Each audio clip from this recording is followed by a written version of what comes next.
சாமி கும்பிட்டு வந்துடுறோம்னு சொன்னாங்க. சரிதா போயிட்டு வாங்கன்னு சொன்னேன். பிள்ளைய கொடுத்துட்டு போகிறோம், நீங்கள் பார்த்துக்கோங்க தேனா. ஏன் நீங்கள் என்ன நேரத்துக்கு வரீங்களா என்னம்மா அப்படின்னு. இல்லை நாங்கள் அரை மணி நேரத்தில் ஓடியாந்துருவோம் தே, நீங்கள் சத்தோட பார்த்துக்கோங்க தே அப்படின்னு சொல்லிட்டு போச்சு. இந்நேரத்துலேயே ஆளை காண நேரம் மத்தி ஏதாவது தூங்க போட்டேன். ஆமா அழுதுருப்பேன். எந்திரிச்சு அண்ணா கிளிய கட்டி அடிச்சிருவேன், ஊரை உடச்சி தோரணம் போட்டுருவானேன்னு உதக்குன்னு நிற்கிறேன். உங்கள்கிட்ட என்ன கோயிலுக்கா போறோம்னு சொல்லிட்டு போனாங்க அவங்க? ஆமா அப்படியே சொல்லிட்டு போனாங்க. ஏன்னா நீங்க அதை ஆச்சரியமா கேட்குற மாதிரி கேட்குறீங்க. கோயிலுக்கு போறோம்னா நிச்சயமா சொன்னாங்க உங்கள்கிட்ட?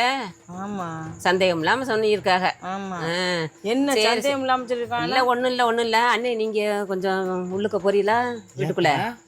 இல்ல நீங்க கோவப்படுவிய, ஒரு தாக்க சொல்றணும் அக்கா கிட்ட தனியா.